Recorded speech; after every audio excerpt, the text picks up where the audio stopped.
Coming up, a Sad Styles production. Get into it.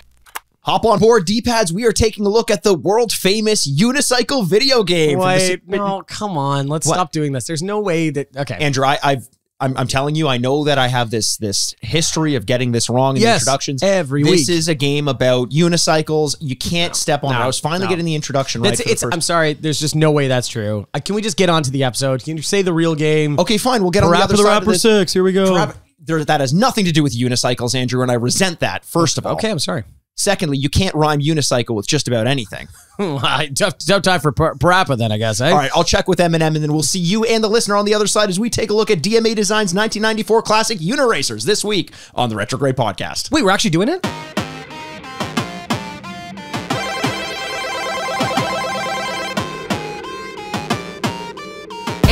Welcome to the Retrograde podcast, where we remind you what you used to love and whether or not you still should. My name is Andrew Bascom, and with me as always is the bad boy of podcasting, Mr. Bebop himself. Mikey Dikey, the unicycle, Reiki Eridwer. Yeah, okay, absolutely. I was going to say explain, and then I was like, nah, I don't know if I want to hear it. I don't think you need an explanation. I mean, you got the unicycle portion, right? I did.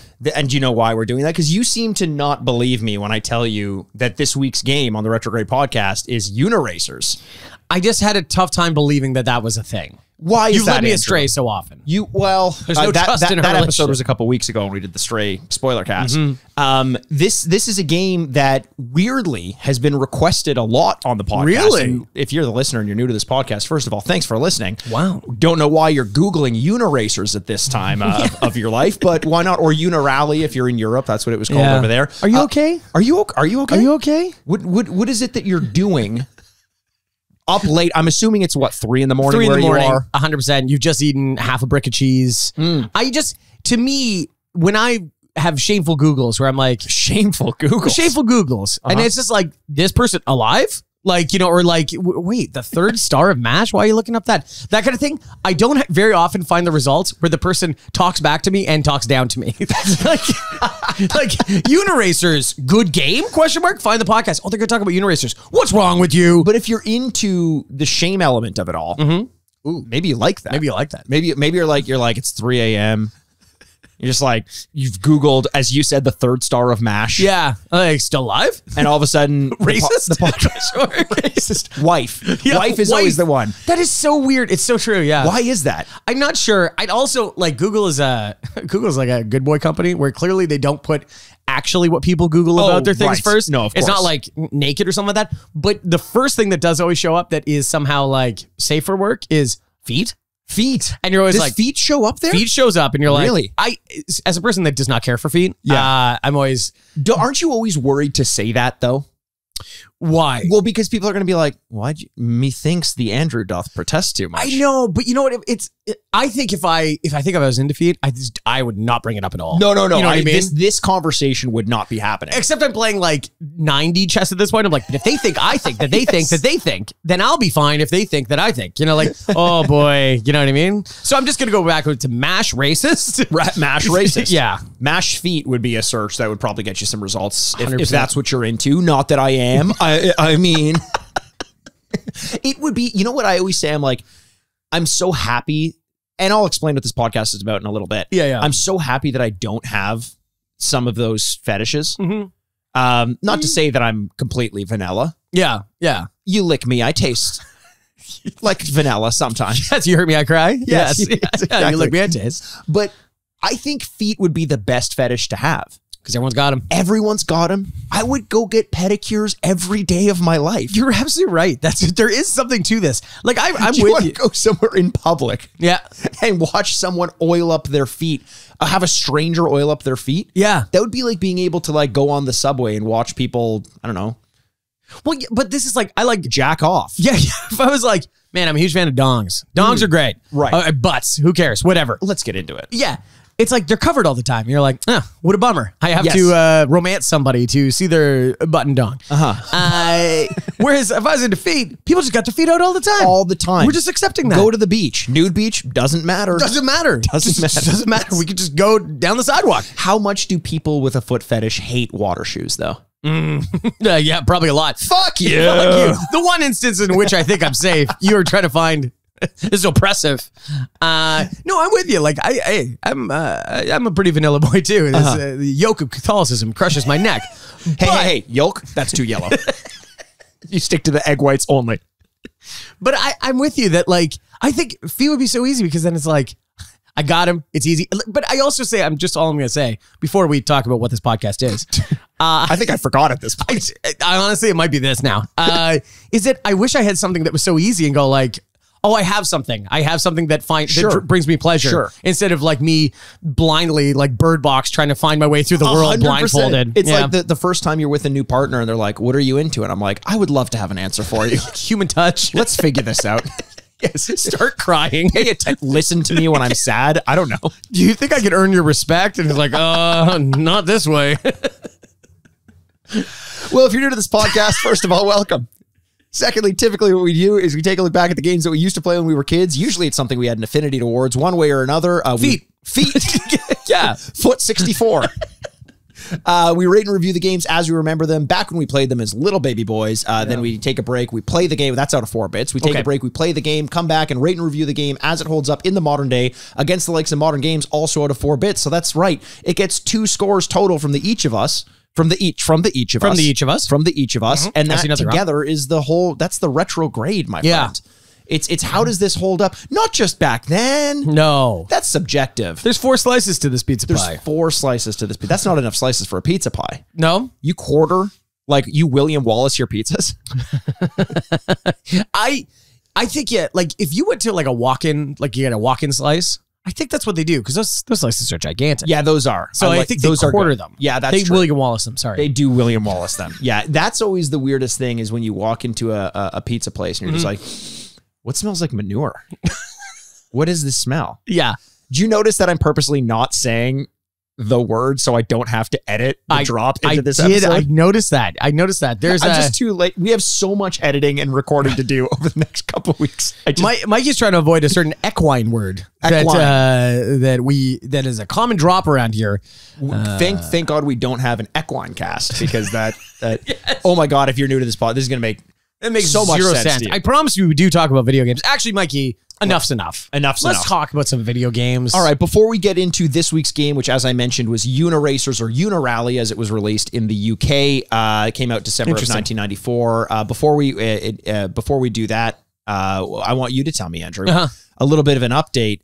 We are another week removed from your support of a company that seems to just steal money from the pockets of willing gamers. Yeah. Madden 23. Madden, yeah. The more I look into this game, the more atrocious it looks. Are you on the side of oh my God, I've lost my money, I can't get it back? Well, it's funny because I've almost done a season of the Buffalo Bills franchise, which like sounds like a lot, but it's really not. It's 17 games. Each game takes about 40 minutes. Yes. The game's been out for a few weeks. Sure. Like you could sprinkle in a couple of games a week and I'd been done. Right. It's fine. To me, the game is not broken once, which sets the low bar for EA where I'm like, it's not broken. The manager's office hasn't set itself in the middle of your field. How about that, eh? Did you see that video? Oh, I retweeted it. That is unbelievable. And somebody just, all the comment is $70 game. So what happens is in the middle of their football game, the general manager's office appears at the 50-yard line. And he's trying to snap the ball, except he can't see anything because the quarterback and the offensive line are in the office and the defensive is outside the office. And now I know sometimes you will call the pocket the office. Sure, yeah. Not the case. We mean literally the office. It's truly baffling. And so I haven't had that happen to me yet. Yeah. So that's a win.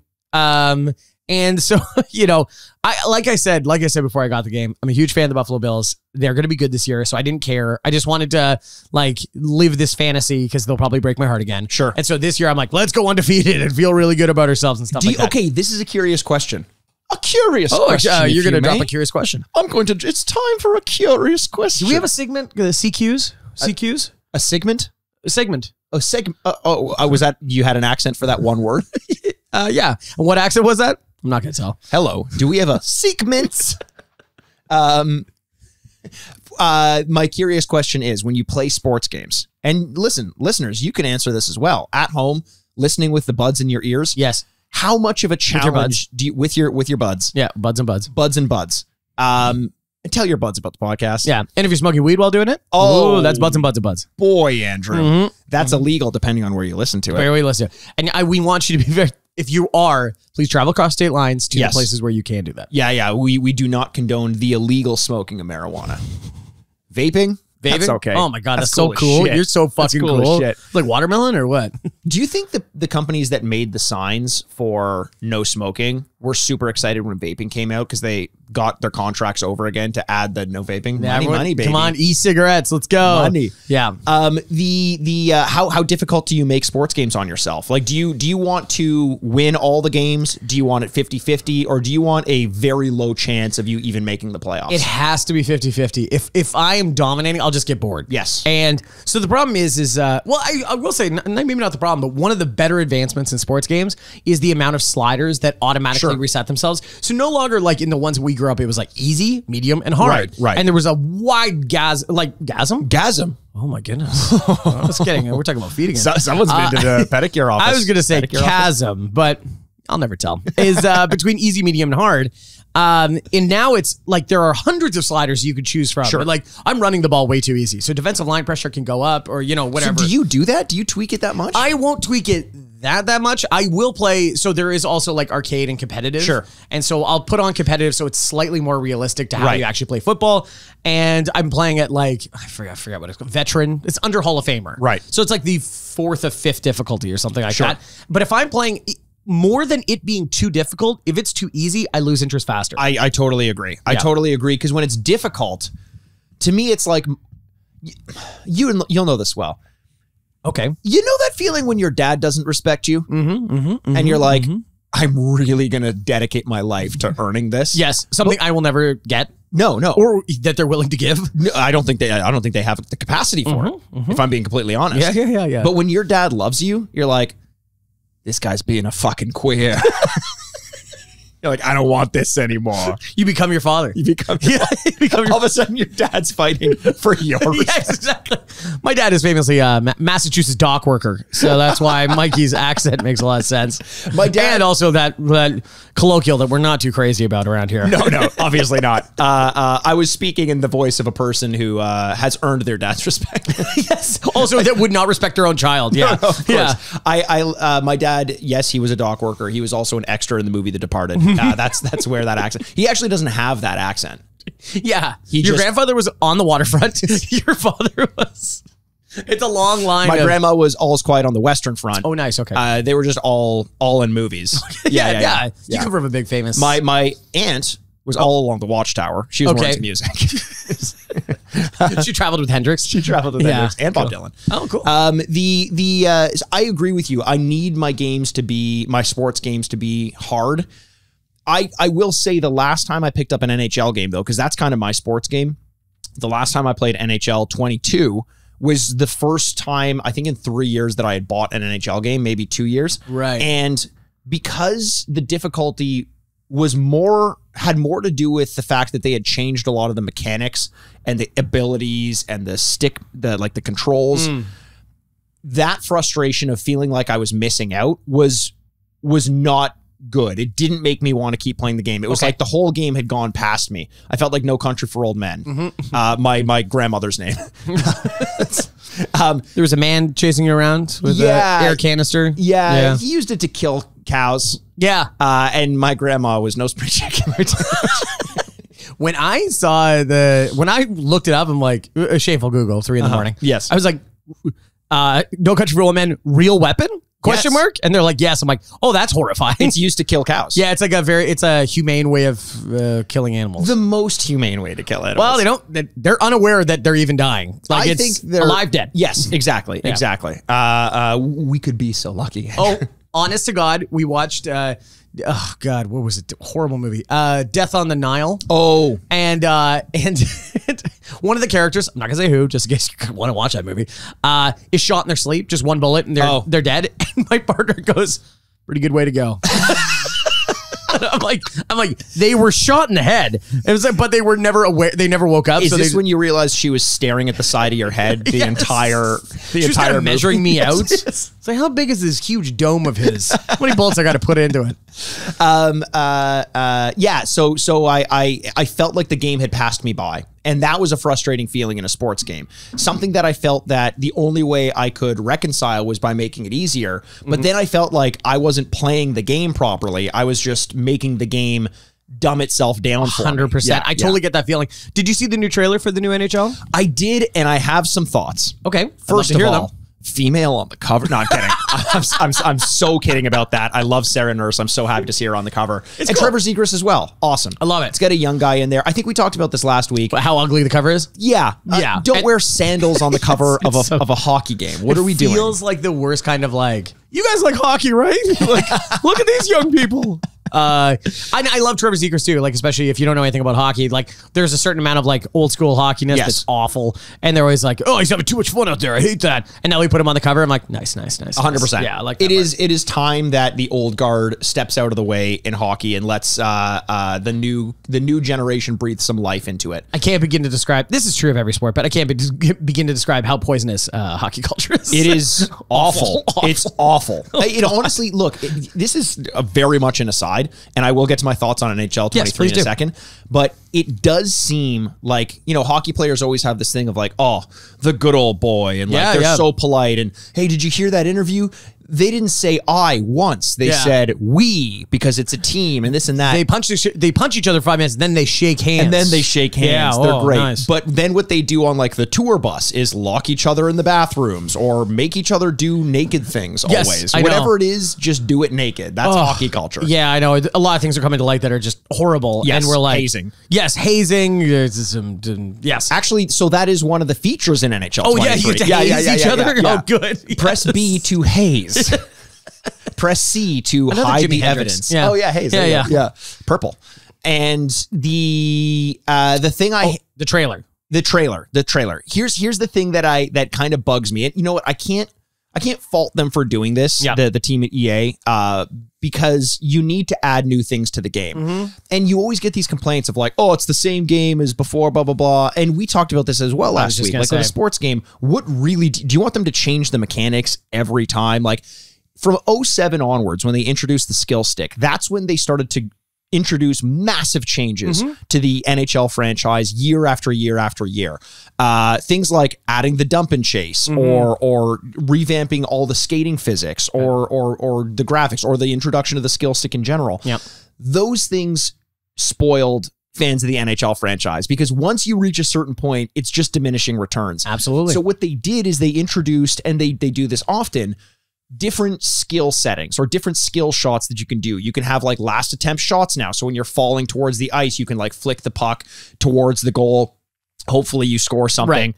Or you can get behind the net and like flick the puck from behind the net into in front of the net and someone bats it in from in front of the net. Now, yes, that has happened in actual hockey. Yep. But very, very seldom. Yes. The problem is when you introduce a mechanic like that into the game, it becomes exploitable. So I imagine that online, 3 out of every 10 goals is going to be scored with some last ditch effort or a behind the back lob pass to an in front of the net deflection. Like, I don't love that. I don't love it because it's going to be exploited. It would be cool if somehow they managed that you would only see it once in a blue moon, but that's not how this is going to work. See, there's a thing in the Madden franchise where it's called the Philly Special. And a Philly Special was something that happened in the Super Bowl with Philadelphia Eagles when they won the Super Bowl against the New England Patriots, where Nick Foles, their fan ate horseshit.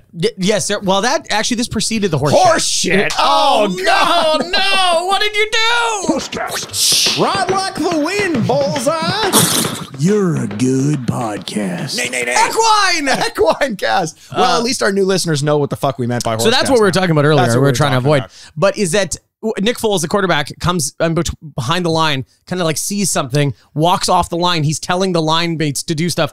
The ball snaps to the running back, and the quarterback who was outside now runs to the outside and he throws him the pass. Yes, I saw that. It's Philly Special, right? Yes. It's kind of a famous play, whatever. It's a trick play. It's in the game now. It was in the game, I think, last year. The problem is it happens once and you're like, oh, cool. But when you know it's coming, like you see him walk off the line all of a sudden, it's the easiest play in the world to destroy somebody, Yes. right? Yeah. And so, and I think that should be, and I like that because it makes you go every once in a while, not use it all the time because you can see it coming. And I hopefully that's like that with the trick shots that the NHL is introducing. Right. I hope so. And then it's tough because I say that. And then if you don't use those things often, like the last efforts or the lob shots or the new trick shots, then what did they actually do to improve the game? So it is kind of a catch-22.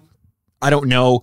It's cool to see it, but that does kind of speak also to the growth of hockey. Yeah. There are more trick plays.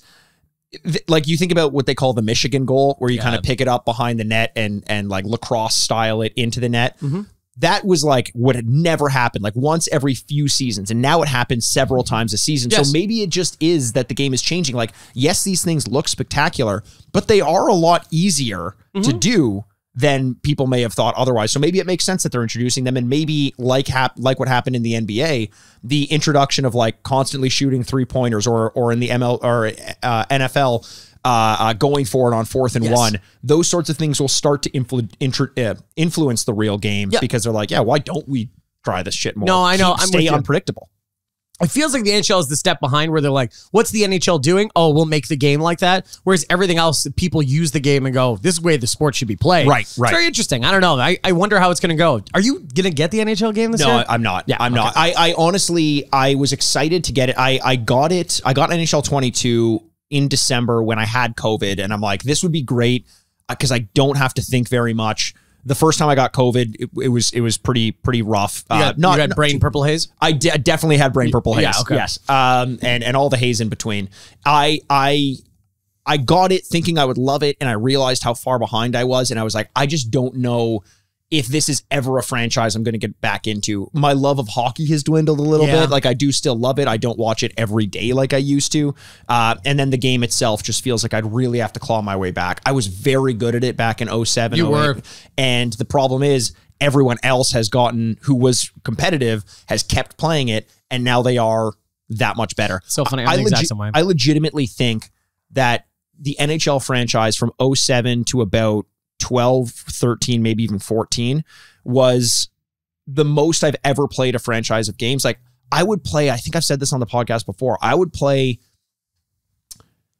probably a total of about 6 seasons. Wow. Total, playing every game over the course of the year that I would have one of the games. That's nuts. It's nuts. And that doesn't include every time I played with my brother or my friends, every time I just played a quick play online, all that stuff. So scary if I could ever go back and tally all that time together to see how much it actually was. This is going to be funny during the 10th year anniversary of this podcast when we're like, remember you used to play Overwatch a lot? And you're like, oh yeah, I guess so. Yeah, I guess so. Yeah, and we replay in a while. hundreds of hours. Actually, I no, you know what? I haven't played it in a couple weeks at least. Wow, really? That's pretty good. Are you just done? No.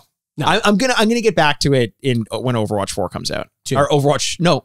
I'm going to wait about 50 years, and when Overwatch 4 comes out. Mikey, if they lose people like you, there'll never be an Overwatch 4. There'll never be an Overwatch 4. I say Overwatch 4 because it comes out October 4th. Sorry, that's my bad. There we go. I will obviously be getting back into it a little bit. Guess what we're going to do that week on that episode? I think we have to. Yeah. I think maybe a Twitch stream or something like that. Oh, we'll definitely do something. Who the fork knows?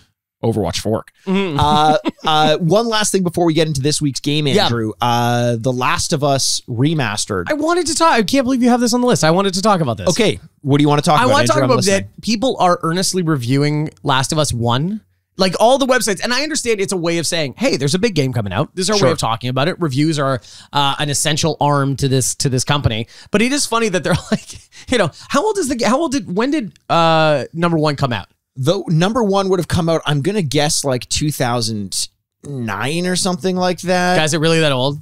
I think so. Because I think it's so funny. 2013. Sorry, 2013, so 9 years ago. Yeah. And so I do love that people, like the one review I saw is like, the masterful graphics and improvements are really good. Also a story that is timeless. And then you're like, what the hell is going on? Like, yeah, like the story, I just couldn't imagine, you know, like, hey, they just used, The Godfather just came out on 4K. Right. And they're so doing a theater tour, which I thought was really cool. Oh, cool. I was out of town for the one time it was at TIFF, but I wanted to go see it. TIFF is a Toronto International Film Festival theater in Toronto. Second biggest film festival in the world. Just saying. And actually, well, by the time you're listening to it, it's happening. Yes. But is that I really wanted to go see it. But imagine us walking out of the theater going like, I guess that story still kind of holds up. Like, wow, those improvements in the visuals are incredible. But the story, you know what? I was surprised. I don't know. I think you're being a bit cynical. Pretty compelling. I think you do as a reviewer need to say, is it still worth playing from a story standpoint? Like we would do the same thing. Sure. We talk about, hey, look, it deals with themes that are still relevant to this day. Right. And I think bringing that up is, look, if that's the focus of the review, maybe not necessary. Sure. But as you got to spend a paragraph on it, right? Yeah. I guess so. And they did. And they told us that the story is still, they're like, it's still relevant today. It's like the story of a brain eating disease still relevant today. Maybe more so than ever. like that is, there are two types of people in the world. One who plays through The Last of Us and says it's about a brain eating disease, and another who says it's about a father-daughter relationship, like irreconcilable. It's about isolation. Yeah, 100%. Yeah. The people who are just like, it's a brain eating disease are the ones who are like, Abby's too strong and it makes me uncomfortable. Or other people there, I want to be crushed by Abby, and there's no in between. It is funny. You're right. If you said, what are your favorite zombie games? Man, I would have taken a long time to get to Last of Us. Yeah. Because I don't automatically think of it as a zombie game. No. I really do think about the story of, Abby and Joel. But that's so funny you bring that up.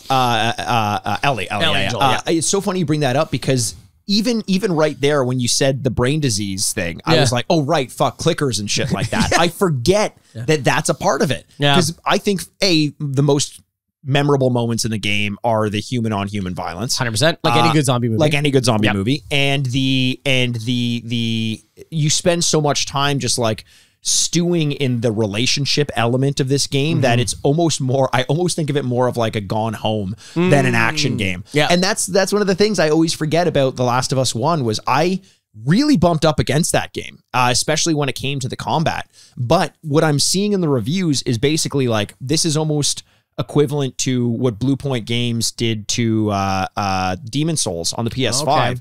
They kind of revamped it, tightened everything up. So I was like, maybe that's worth going back and giving a shot. I don't know. I'd love to. Yeah. I loved that game so much. So like, give me an excuse. Sure. It's like the number of versions of BioShock I own now. Yes, like I own 6 different. How did that happen? Yeah. You know? Yeah. So I would totally do that, especially with beautiful new graphics. Well, I always say after you've been out in the wilderness, trudging along with a father figure who doesn't quite like you, and you're trying to, as we talked about earlier, earn his respect. Yeah. There's no better palate cleanse than hopping on that unicycle of yours and driving out into the distance. Driving on your unicycle. What would you call it? Riding? I guess. I don't know. None of it sounds right. It couldn't be biking. It couldn't be biking because bike is by. Yeah. Eunuching? Eunuching? You could be a eunuch if you spend too much time on a unicycle. You get in an accident or two. Is that why they call it that? The eunuch cycle? The eunuch cycle. Because anytime anyone's been on a unicycle, they're like, look at that eunuch over there. They're like, all of a sudden, it's like Littlefinger and Varys, just like that's how they got to be the way they were. It wasn't a punishment. No, Littlefinger was not. No, Littlefinger, no. But Varys was. Varys, yes, was the eunuch. Yes. Dario Navarres, is that a thing? We don't know. I don't know. Moving on. Yeah. So this game, it's interesting because you keep bringing this up like, I can't believe this game, blah, blah, blah. Have you, like flat out, have you heard of this game prior to this episode? I've never heard of this game. Unless... I don't know. Now I'm worried that you're going to describe it and I go, oh shit, I do know this game. You may recognize potentially the cover of this game. Okay. You might recognize some gameplay, maybe not. It was a relatively obscure game for reasons that I'll get into in a little bit when I talk about the development and release of the game, the eventual release of the game. Weirdly though, this is one of those games that was requested by a lot of people for us to do over the years that we've been doing this. I think it just has that kind of cult appeal, a game that simply because it never received the recognition that maybe it should have, people constantly want to be talking about it. Maybe not because it's the greatest game of all time, but because it was unique, it was different, and as a result of that, it kind of got sidelined a little bit. Okay. And kind of people looked past it because of the silliness. But now I think in games we kind of appreciate silliness, right? We want things that are going to be a little bit different. Yeah, sure. So Uniracers released as Unirally in Europe, developed by DMA Design, published by Nintendo in December of 1994, came out in April in Europe, which is interesting because DMA Design was a European company. So it's strange that it came to the United States first. Maybe You wait. You wait. Yeah. You wait, even though you made it. Yes. It's shipping out of their homeland. They're like, oh, and you're like, no, don't touch it. Hey, Hey, that gets to the States first. Now, I want to go on a little bit. I want to take our unicycles on a little bit of a detour, Andrew. I don't think I could ride a unicycle to save my life. Oh, no? No. This is probably just arrogance. But I think if you give me an hour, I could figure it out. An hour? I think if you give me not to be a pro, but I think I could get from one side of the room to the other. Really? In an hour. See, that's one of those ones where like I'm aware that I have a certain set of skills. I am Matt Damon, but is that Matt Damon? Yeah, Jason Bourne. Certain set of skills. Oh, I was thinking Ray, not Ray Fiennes. What do you think of Ray Fiennes? The other tall white dude. Liam Neeson. Liam Neeson, the only other tall white dude. Well, that's it for Hollywood. You must be thinking of Liam Neeson, Michael Bradley. I don't know, or Sean Bradley. But also Michael Bradley. Sean Bradley, the 7'6" Mormon basketball player. Yes. Oh, okay. Cool. And Michael Bradley, the 7'1" Toronto Raptor from the early 2000s. Yeah, I think he's also a soccer player too. But oh yes, no, you're right. Yeah. What I was gonna say is like I understand that there are certain things like if you ask me, Andrew, do you know how to juggle? I'd go, yeah, I do. I don't, but I should because it feels like something I would know how to do. See you knowing how to juggle. Yeah. Unicycle just feels like I don't know. Really? I don't know. But good for you believing that. Listen. As long as no one tests this out, I'll believe I'm correct. I'm not gonna lie though. Every time I've ever seen someone ride a unicycle, first of all, down the street, I'm always like, oh, that's God. so dumb. Never do that. Never do that. Yeah, it's like people that take their cats for a walk. Okay, whatever. But is it it is always kind of a tall guy, and I don't know why that is. It's never like a smaller person. Like Andrew. Oh, this is so embarrassing for you. You're not taking into account the fact that they're sitting really high up. Oh. That's not actually how tall. Have you ever? So I know you see them. You register them on a unicycle. Yeah. Have you looked like below? Oh wait. Oh, I thought they could just put their feet down at any time. That's like how old jockeys are really tall. Okay. Oh, this is also, and you probably think they're really heavy because of how big the horse is that they're on. They're just kind of all part of it. Is that true? Oh, they're not centaurs? Not what races have you been watching, actually? Jockeys and horses, centaurs kind of thing. They're fusing into... Right, the old Spike TV show. It came on after Slam Ball. Yes. It's Pros versus Joes. Then centaur races. Then the Joe Schmo show. The Joe show. That was a good show. That was a good show. That was a good show. I was just talking about it the other day. Okay. Oh my God. Sorry. Yeah. So maybe tall people ride unicycles. Maybe your perspective is just thrown off. Who knows? Maybe I'm an idiot. Are you laying down on the ground when they come by you too? I'm often laying down on the ground, unrelated to unicycles. I'm very tired. But when are you? I think I'm anemic. So I want to play a little game on this detour, this unicycle detour that we're going. Okay. I'm going to start telling you about this company, DMA Design. I'm going to start revealing information about them, and you're going to tell me what you love about me. No, I'm kidding. You're gonna tell me because this DMA Design became a much larger video game company. Oh, okay. At a certain point through a sequence of acquisitions, but the skeleton of DMA Design you can trace to a much larger company. Okay. And there are actually little clues in their past developments of things that would hint to this. So, founded in 1987 in Dundee. Australia? I don't know, Andrew. Okay. I think it's Scotland or something like that. Okay, cool. Yeah. Oh, that makes sense. They made games like Menace, Blood Money, and Lemmings. Oh, wow. Lemmings. Okay. Lemmings, not as much of a clue unless you would know this little bit of trivia, but Menace and Blood Money may speak a little bit to what they become. Blood Money, okay. They were on track to become one of Nintendo's main developers, maybe their main second-party developer, until they launched a game called Body Harvest on the N64. Jesus. And now the name itself probably isn't going to tell you much. No. I'm going to explain the game to you, and I'm going to tell you that the description of this game in itself has clues towards what this development company became. Okay. Oh, so I'm trying to guess what the company became. What company it became. Yes. So I'm glad we got that out of the way. 4 rules. Yeah. Four clues. Well, you kept going like, maybe you'll get it. I'm like, get what? All right. Okay. In this game, and by the way, this game was originally supposed to be an N64 launch title, but it was dropped by Nintendo as the publisher due to its violence, which is just kind of a cool little bit of information. So I don't think it came out until 97. Okay. In this game, you were a player I think his name was Adam, and you were tasked with stopping aliens from killing everyone. All right. Okay.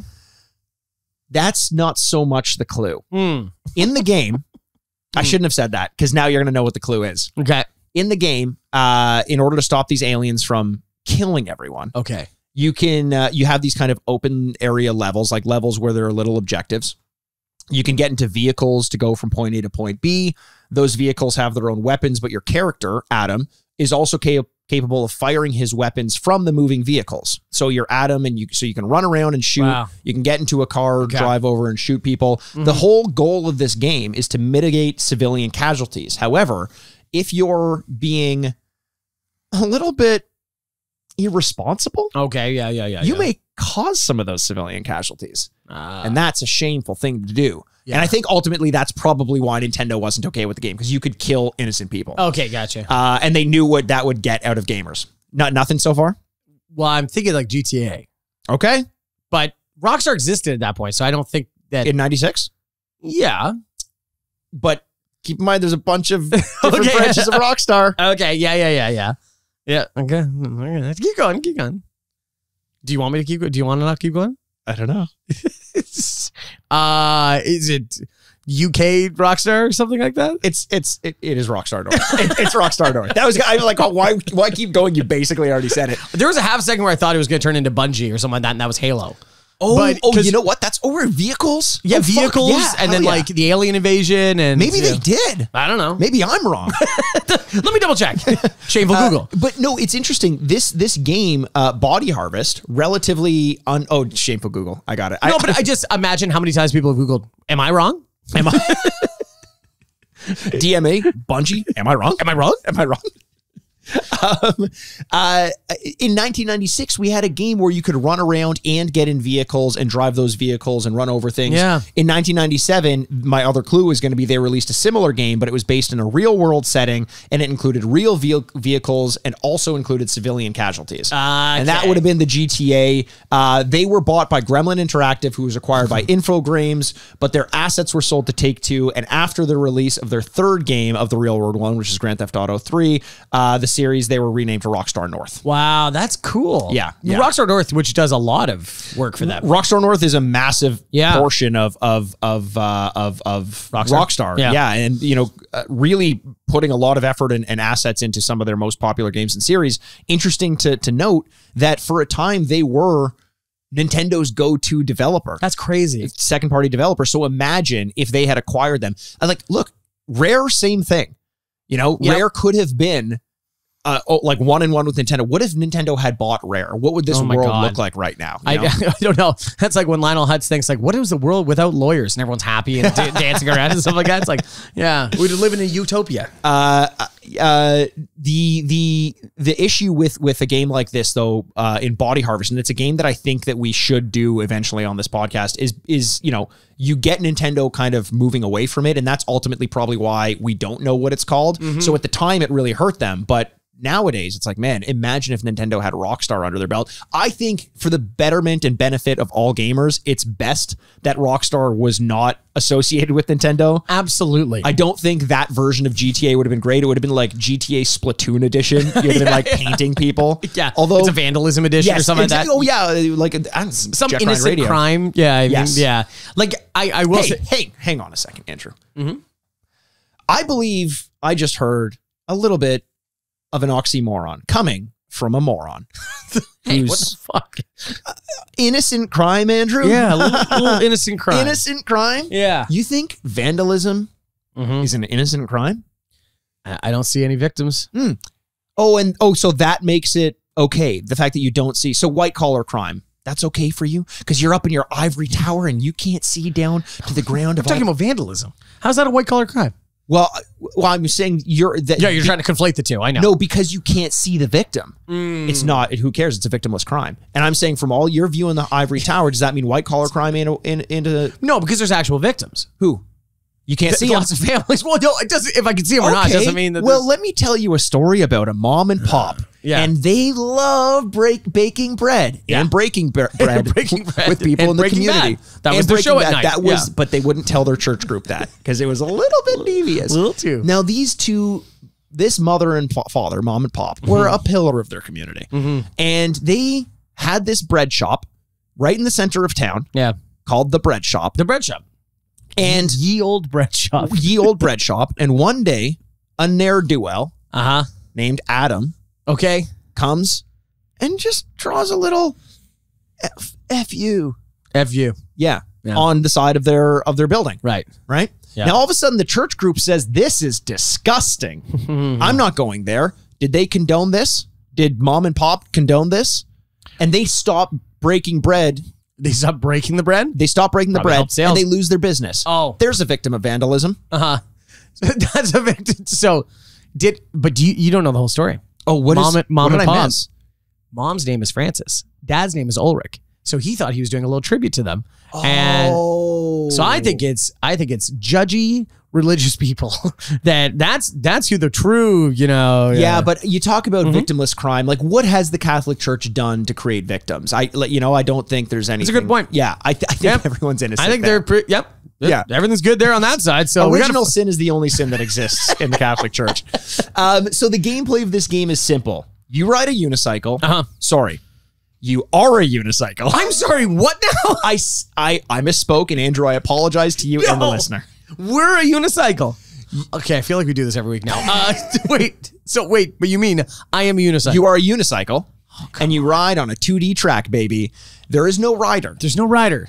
There's no rider. Huh. So if you're writing a contract and you want those red M&Ms on your table, it ain't going to happen. So you ride around a 2D track and you try to perform stunts to increase your score and give you boost to get you to go faster. There's obstacles, customizable unicycles. Oh, good. Bottom line is, this is a cult classic. 2 wheels.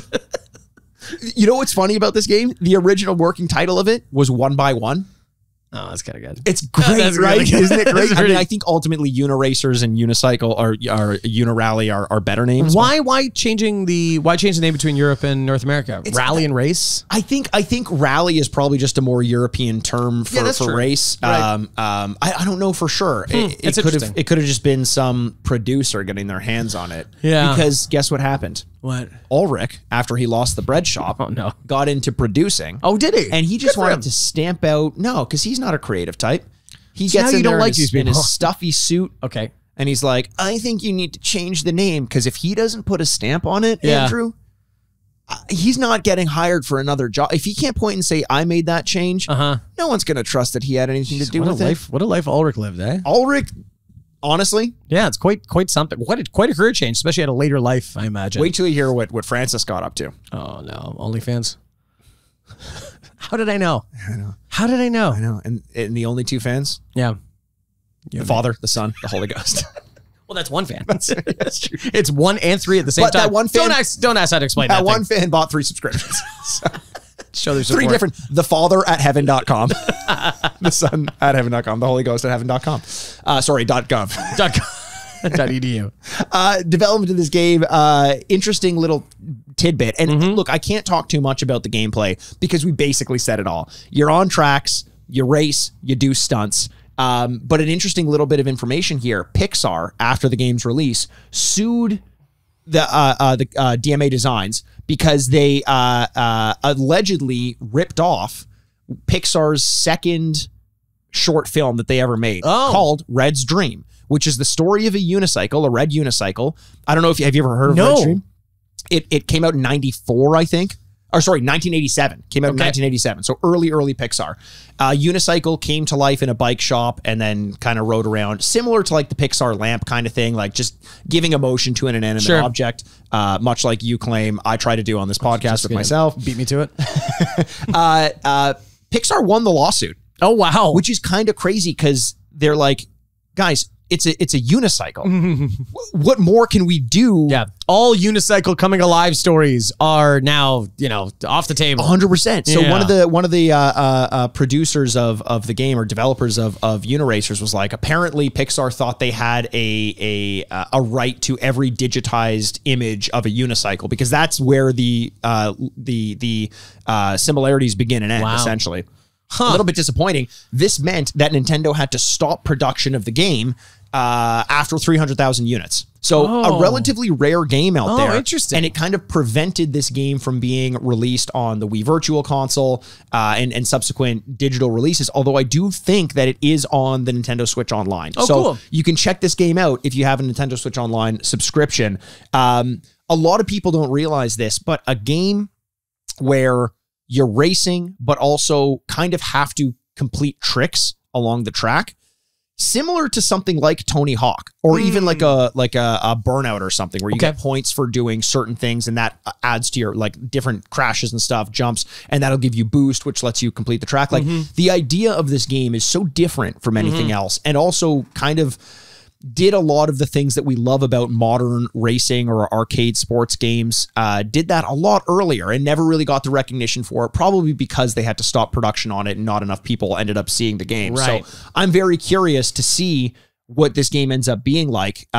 So far, have I convinced you that maybe you'll enjoy it? Or what are like, open up the world of Andrew right now and tell me what you're thinking about this game. The real thing about being the unicycle is really, really leaving me. I don't know. It sounds kind of fun now that you're saying it. Like just you are, you know, like the Tony Hawk kind of thing. Like you're trying to do tricks. You're trying to get to the end. I'm like, okay, I can imagine that's a game that, you know, they could achieve in the mid 90s. They had enough technology that this could be fun. I think it's also kind of cool that, you know, sometimes when you haven't heard of the game, when we walk into these episodes and you haven't heard the game, you're kind of like, oh crap, it's gonna be bad. Because you think, for the most part, I think I've seen good games. Yeah, exactly. Yeah. But this having a limited release and having to stop production would make sense why I haven't heard it. So maybe it is actually kind of good. I will also remind you of two other games, UN Squadron and ActRaiser, which you hadn't heard about and ended up being very good on this. Wow, those are good examples. So you never know. The Super Nintendo had a lot of games. A lot of games. No one can deny that. No one can deny that. No. So I'm curious. I think I've never played this game, by the way. I was aware of it, but I've never played it. So I, like you, am coming into this fresh. Couple little bits of information. I read a Nintendo Life article about the development of this game. I'll link to that in the description of this episode if you want to go read it. It was born of a tech demo, just to kind of show like movement and racing and all that.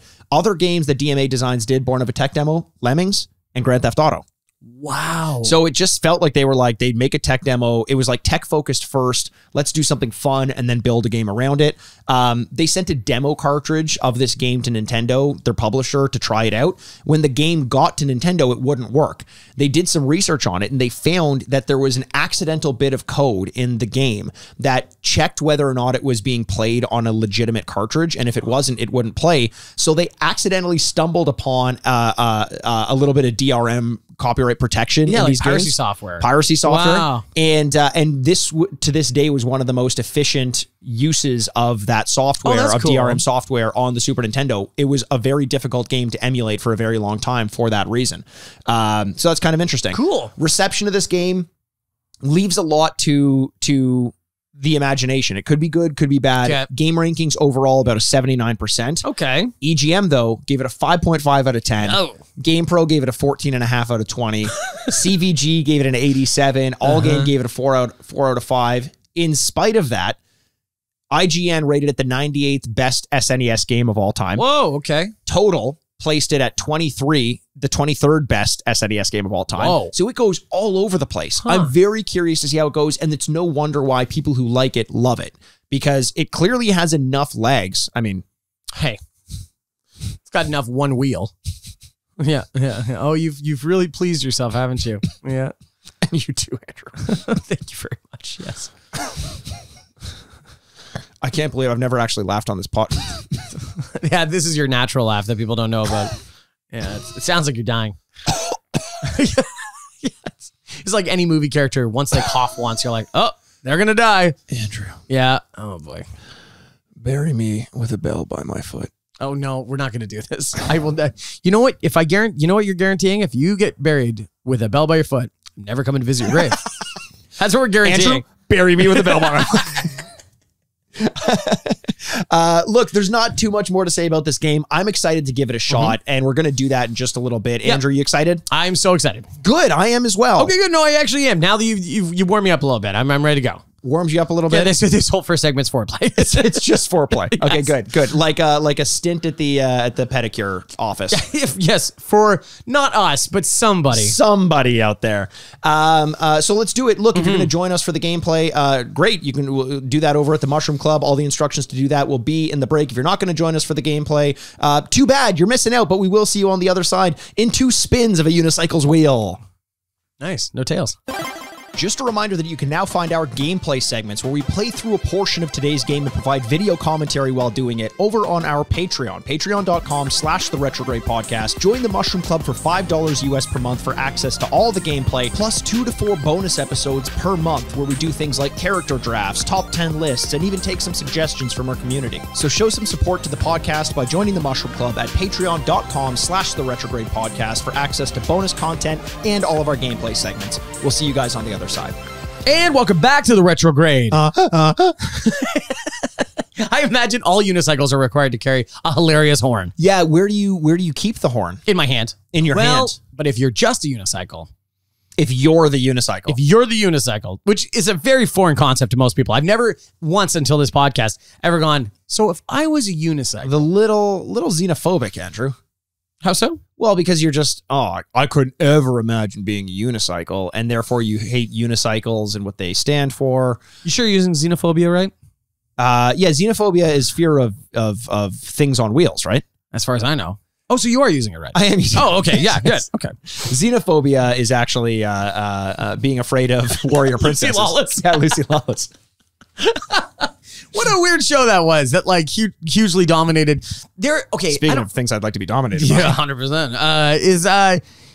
Okay. This is the weirdest phenomenon. So we are probably the last generation that remembers being children and going to video stores for rentals. Right. I think pretty quickly after us, like they all went to a corporate chain and then they were eliminated by Netflix. Yes.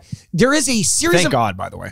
Yeah. I don't know. I loved my video store. No, I don't want Francis and Ulrich to get they're back into it because they, post-production, they realized that the stamp that Ulrich put on this unicycle game was not great. So they opened up a video store. Oh, did they? Yeah. And it was called Blockbuster. It was called Blockbuster. Wow. Because They they should've sold to busted Netflix. down the blocks that someone vandalized. And they're right. like, I think we're onto something.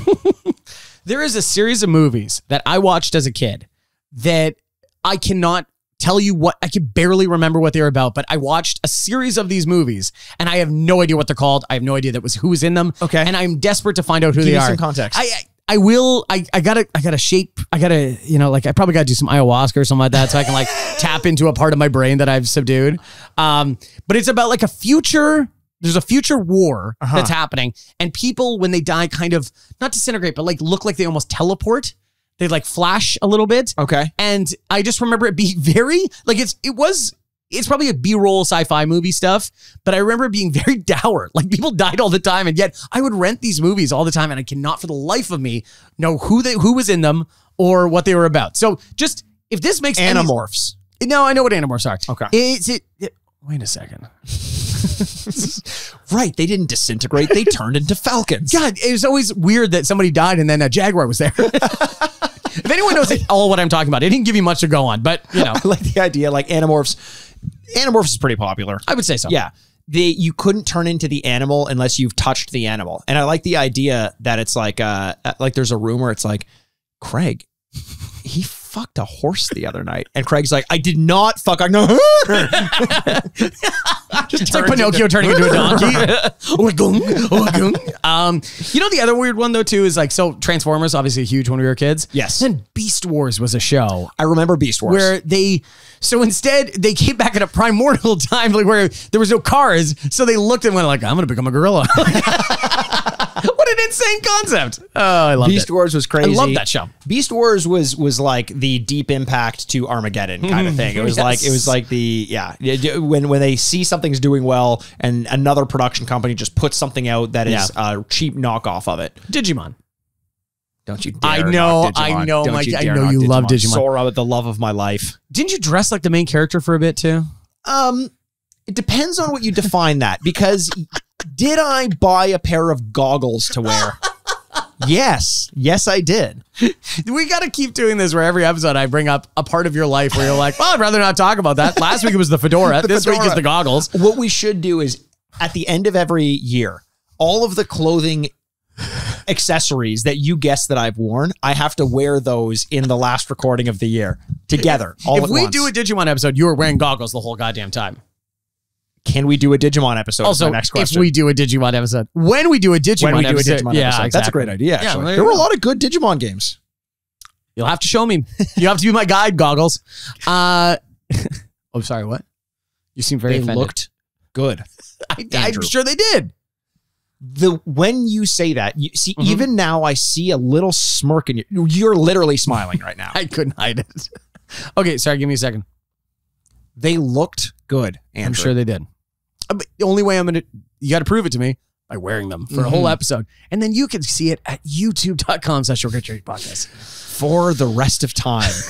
It'll be on the internet. We know it's impossible to get things off the internet. So ask Beyonce. That's always what I think of as Yes. Beyonce. Yeah. Well, I mean, ask DC. Batgirl? Yeah. Yeah. They did a pretty good job of that. Yeah, they did one of those like spies do, where they throw something in like a briefcase and it just goes like that, and you're like, whoa, what was that? That's pretty cool. So obviously, because we're talking about Digimon and Beast Wars and goggles. Beyonce and goggles, That looked good on me. That looked amazing on Mikey. Only one way to find out. We talked about Uniracer. We played Uniracers. What a weird game. What a weird game. And I hate using that as a pejorative. Yep. Because I don't think it is always. Yeah. They went for something in this. Yeah. There are a lot of limitations to the Super Nintendo in terms of technology, Sure, and sure. I think we're feeling them in this game. I think the concept is good, but I don't think the execution is great. And the problem I have with it is I love a game that wants you to race and wants you to do tricks. Yeah. But when basically the whole concept is there's a track, you don't know what that track looks like. You start off every race because there's an arrow pointing left or right. It could be either one. Yeah. The race. It goes 3, 2, right, 1. And you're like, no. Doesn't give you a lot of time to figure it out. There are loops, there are jumps, there are sometimes like sticky piles of goo, like Nickelodeon had its way with these tubes. All the levels look the fucking same. The track looks the same. The background can differ somewhat. Yeah. Usually there's either 3 laps or the round can be a like trick competition where it's like who can do the most number of tricks in a given period of time. Doing tricks during the race apparently makes you go faster. Apparently. I didn't feel it all that often, but it definitely has that effect. The problem is in theory that sounds cool. In execution, it's impossible because of the similarities of all the tracks, because of how fast things move. It's impossible unless you've memorized the track to really know when you can make tricks, when you can do things. So a lot of the time you're guessing. And when you pull off a cool trick because you guessed correctly, that doesn't feel great. No. But what could feel great, and what did end up feeling great sometimes, is the more we would play through some laps or some levels, you would get a sense of like, okay, at this point, I know I'm finishing a loop and I'm ending on a ramp that's slanting down to the left. You can control back and the left. Back to the left. Back to You the can left. control where your unicycle lands. So you can rotate it. When you come out of a loop and rotate your unicycle and do a trick and land on the track in the position that you need to be in to continue your momentum forward, that feels great to me. Amazing. I want more of it. I got a taste of it, and I need more. I need more of it. But I want more of it without having to memorize the track. And what we always hear is, well, then memorize it, then play it more. And the problem is, maybe back then that worked, but nowadays, I'm never going to be interested enough in memorizing the track if the barrier to entry is so steep and so strong because I haven't yet memorized the track. It's like somebody saying this TV show is good in the 2nd season. Yeah. You're like, well, good for it, but man, that's a lot of downtime. It's different. Say there are 3 seasons and it says the show is only good upon your 2nd viewing of the show. So you need to play through all of the seasons because the 2nd season could be the 2nd set of tracks that you play. And you memorize the 1st, but now you have to memorize the 2nd, and then you have to memorize the 3rd. Like, you have to have played through the whole thing, memorized it, and then the show's only fun when you can speak each line verbatim along with the characters when you're watching.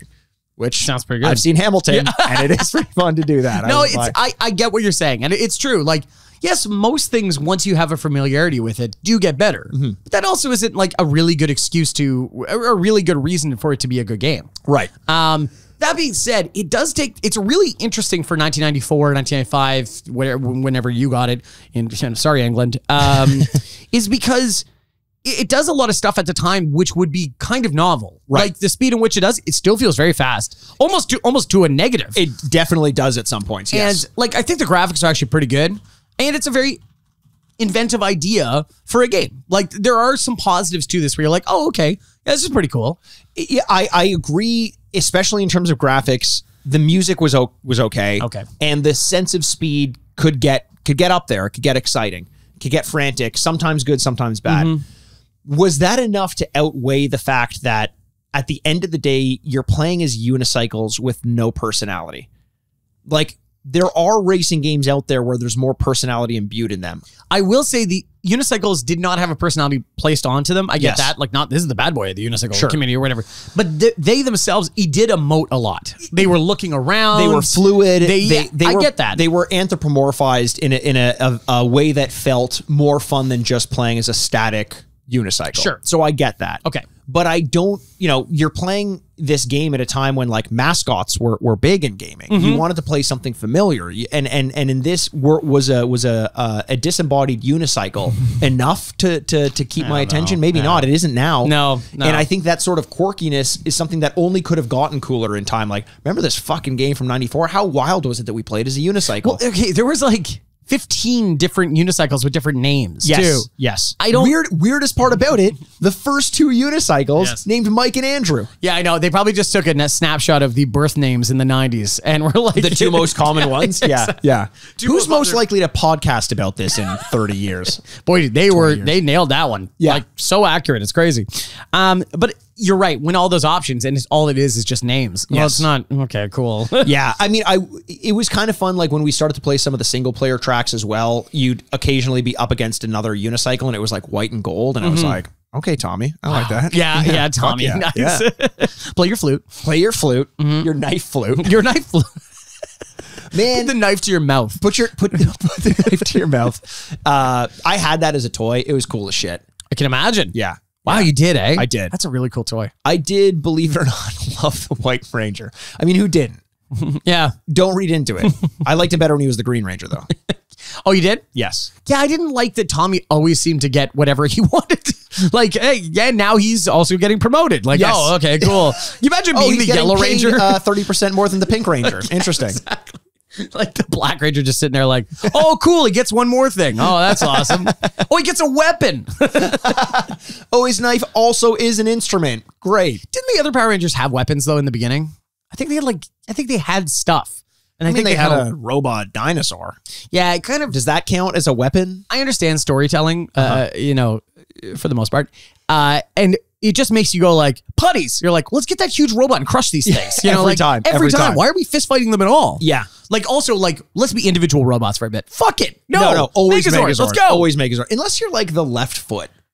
Yeah, that kind of sucks. Be the left foot. Daniel Day-Lewis style.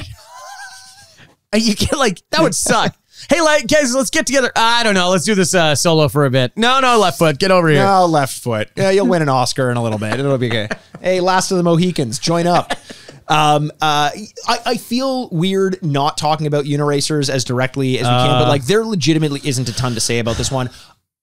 I do want to be clear. I get that you might have an affinity towards this game because it was so different. I could see this game having been fun if you played it when you were a kid with some friends and you have that memory of going fast and doing tricks, but like the tricks get a little stale. Oh yeah. The method of doing the tricks gets stale. Even after track memorization, wouldn't that mean you've played this game so much that you're a little bit bored of the monotony and repetition in it? Yeah, I would say that. Okay, so I was going to kind of save it for the thing, but for the ratings, but where this game kind of fails and where it could have been really successful is the intermingling of racing and tricks at the same time. But it very clearly goes, it is time for tricks. It is time for racing. And they don't do, like, it would be great if you could take a chance and, I didn't land it. That's too bad. You can do that. I did that sometimes. I agree, but I think it's so clearly when it goes like, now it's time for a trick. Yeah. You know what I mean? And I don't think it gives you much of a choice. There's no cohesion between those two things. Sure. Yeah. It doesn't feel great. When you do, it feels like you got away with something as opposed to having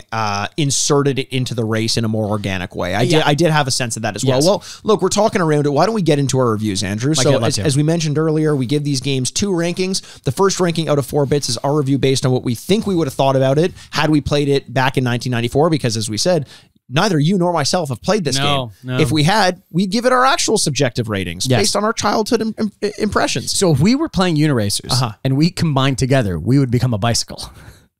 Andrew? We'd become a tandem bicycle. Yeah. Oh, well, no. Oh, yeah, that's true. Do you need 4 wheels? No, 2 wheels is good for that, right? I don't know what tandem bicycles that's called an ATV, I think, Andrew. Wait, am I inventing a car? Yeah. So the first ranking out of 4 bits is going to be your review based on what you think you would have thought about how you played it as a kid. And then we're going to give it our rating also out of 4 bits based on how the game holds up in the modern day against the likes of modern games like Madden NFL 23, Madden 23, and The Last of Us Remastered. Who knows? Either one. This is, and look, I will say about The Last of Us, not enough unicycles. That's I can't believe they didn't address that in the remake. But when the GM's office did show up halfway through the Uniracer, I was like, well, there we go. There we go. Nice, that was good. I did like being able to take shelter in the GM's office in the midst of a zombie outbreak. Yes. That was great. I locked some doors. It was fantastic. He had a button that closed from the inside. Yeah, that was a little weird. Matt Lauer. Matt Lauer's the GM of my franchise. Yes. Oh, boy. All right, Andrew, what's your review out of 4 bits? So the thing is, this game is bright and colorful and inventive and fun, and I totally understand why Pixar sued it, because I could totally imagine how this is like a Pixar movie. Right. It's also amazing to think that Pixar existed at the exact same time before GTA was even a thing. Sure. Like, also my time is like way off. It's like finding out that like the pyramids were being built with their woolly mammoths on Earth. Yes, and you're like, exactly. Okay. So it Or does. a samurai could have sent a telegraph to Abraham Lincoln. Yes. Yeah, I know. That's crazy. That's fucking nuts. I know. This game is super fun and inventive, and as a kid, I would have had a lot more time for it. I'm just going to come out and say that, because as a kid, also video games were much more molded into the idea that to perfect them is to love them. Sure. And you do need to memorize things, and like their perfection is the thing that made you very good at the game. Sure. We're much more casual with our attitudes now with video games, and video games are a little bit more, broad in general. So I think I would have had more time for it, but at the same time, if I play this game and I play Sonic, I'm going to like Sonic a lot more. Yeah. Sonic is a fun little blue fur ball, you know what I mean? This is a unicycle that looks sad all the time. And so if Sonic... Well, it's only because you were losing all the time. Yeah, that's also true. But if Sonic is like a 3.5, 4, then this has to be lower than that. I think I have to give it a 2.5 because I would have liked it. But even at that moment, I would have found it shallow because there's no boss fights. There's no, whatever that would have brought it over the top. 2.5 for me. That's a great point, and I love the comparison to Sonic, a game that came out in 1991. Hey, 3 years prior to Uniracers. The scarcity of things to do in Uniracers at the expense of like you get that because you're like, well, I want to go fast. I want to go fast. You could have gone fast 3 years ago. Yeah. And you could have done loop-de-loops, and you could have had a lot more, like, this almost feels, it's funny we talked about it being a tech demo, or starting off as the concept was a tech demo. Sure. Because it feels like a tech demo for Sonic. Did you know you could go in loop-de-loops? It is, it would be cool if there were elements of, sounds so condescending when you say it. Did you know you can go in loop-de-loops? Hey, little boy, did you know you could go in loop-de-loops? Where's my mom? I'm not scary. I'm not scary. Stop screaming. Stop screaming. Here, I'll cover your mouth for you. That goes back to the, you can never say I'm not crazy and not sound insane. 100%. I'm not crazy. I'm not crazy. I'm not crazy. I'm not crazy. I swear I'm not crazy. Yeah. No, but there are ways to go fast. There are ways to race, because you could have played Super Mario Kart. This just feels like a weird intersection of genres that fell on its, I'd say on its seat, which would also be on its face. Yes, because that's what the unicycles are.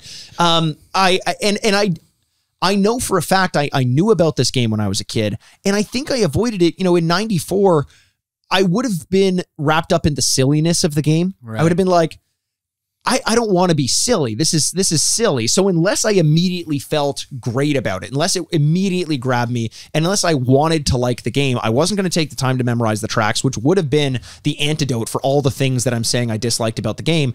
That barrier to entry is not something that I would have been willing to break down because I wouldn't have been interested enough in this game as a concept. So as a kid, I just don't think there was anything for me in this game. I'm giving this one a 1.5 out of 4. Oh my God. Even as a kid, a 1.5. As a kid, a 1.5. God help you for your adult score coming up. So you gave it a 2.5. Yeah. I gave it a 1.5. There was whimsy in it, but I'm thinking strictly as a kid, I would have tried it once and just given up. Like there would have been no. It wasn't edgy. It wasn't mascot oriented. I wanted blood. I wanted guts. I got to put my goggles on to protect my eyes from all the edge. Exactly. There were other games to play at this time, and Sonic would have been chosen 12 times out of 12. 100%. Yeah. Yeah. Which is also 12 out of 12. Yes. So, okay, let's go to our adult scores of what we thought. Today, our modern day scores. Yes. Wow. Man, I know. It's tough because I play this game and I have a certain amount of admiration for the idea of what they're trying to go for. Sure. They're like, oh, this is a very cool idea. You know, I don't think it's fully successful, and I really don't think, and I think where it definitely is awful today versus the games of today is that it is very shallow. And there's just no way around it. It's the Bradley Cooper Lady Gaga special. Thank you very much. It's Now My Girlfriend special, you know? So there's just no way around it. Even if you do like it, even if you're like, oh, these levels are awesome. Right. You would never give it a very high score because you'd still get to the end and go, oh, okay. Like that's it, I guess. Yes. Even the levels themselves are less than a minute each. Right. So it's really hard to give it a lot of credit, even though I do, like I said, a lot of admiration for what it was trying to do. Sure. I still don't think I'm going to go as low as you did. I think I'm going to give it a 2 because it still functions like it kind of says it does. It's just not to the full extent that I wish it did. Yes. That is my score. I appreciate. So a 2. Score. You gave it a 2. I gave it a 2. You are allowed to give your score in a vacuum, isolated completely from mine. Thank you very much. No problem at all. Please continue. I'm unfamiliar with what this term vacuum is. I've never used one before. I don't intend to. Yeah. By the way, I don't need to wear socks because my feet collect all the hair and dust on the floor.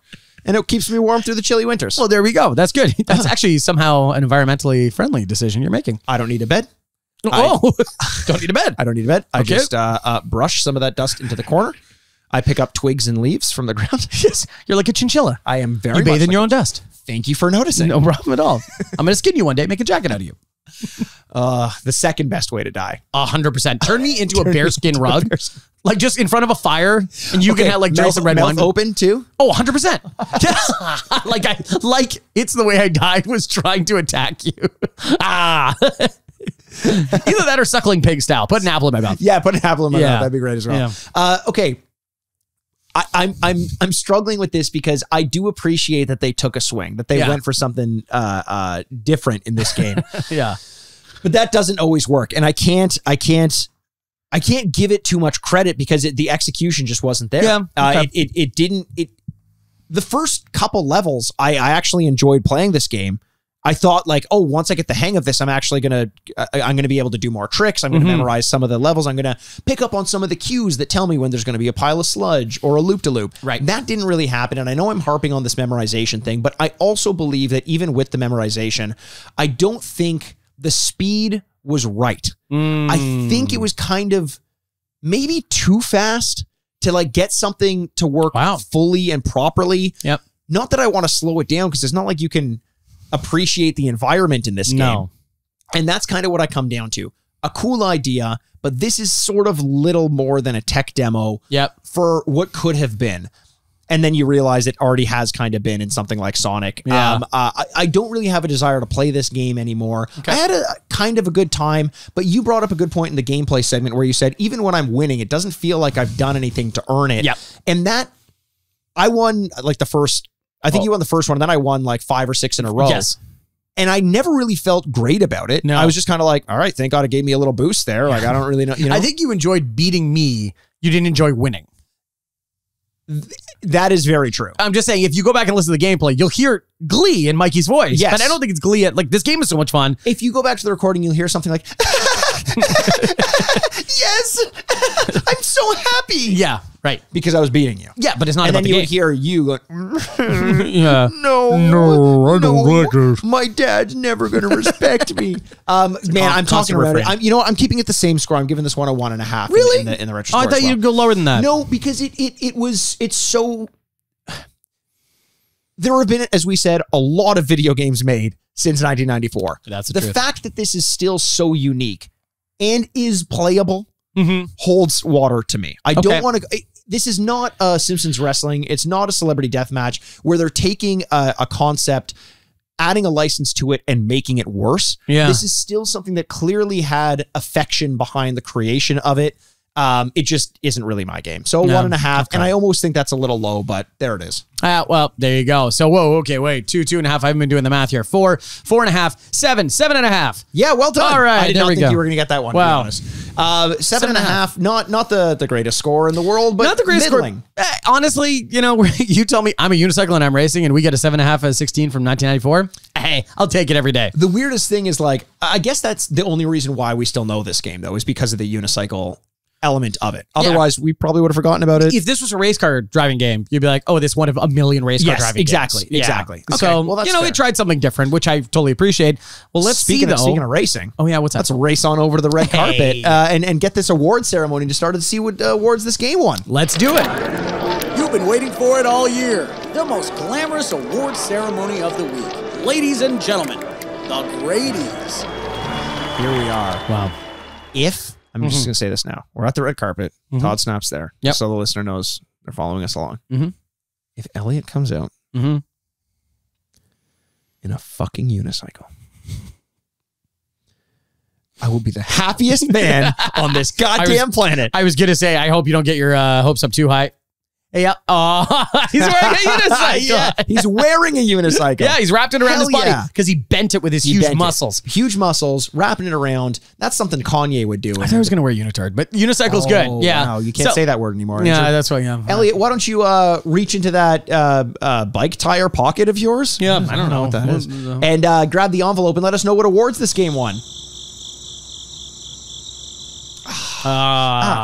Where did these fucking crickets come from? Where do they? Who let these in? Never mind.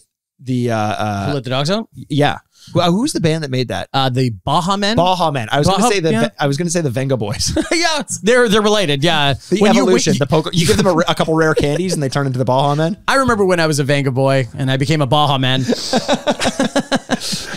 The crickets. Obviously, that means it didn't win any formal awards. Yeah. And I hesitate to say because this seems like the kind of thing that should get a good or a bad something. Yeah. Like you mentioned, a game with unicycles, the fact that it's 8, I almost disagree. It should be either amazing or awful. You should get 1 or 14. Right down the middle is not what you want for a game like this. But unfortunately, that's where we're at. Instead, we've got these custom envelopes that we've got. All right, Elliot. Thank you, Elliot. So what was that? Did you eat it? I opened it. That's Oh. the sound it made. Ew. He's using the goo from the tracks on. Ew. Yeah. Where'd you get that? Don't want to know. Good point. Ew. No, I don't want to know. Okay. I will. Don't smell it. What? That's I didn't smell You're it. not going to like the outcome of that. Stop licking it. It's an envelope. What if I want to close it again? I'm sure it'll seal itself. Just like Heidi Klum. All right. Here's the award that, that Elliot gave. That made no sense. All right. Here we go.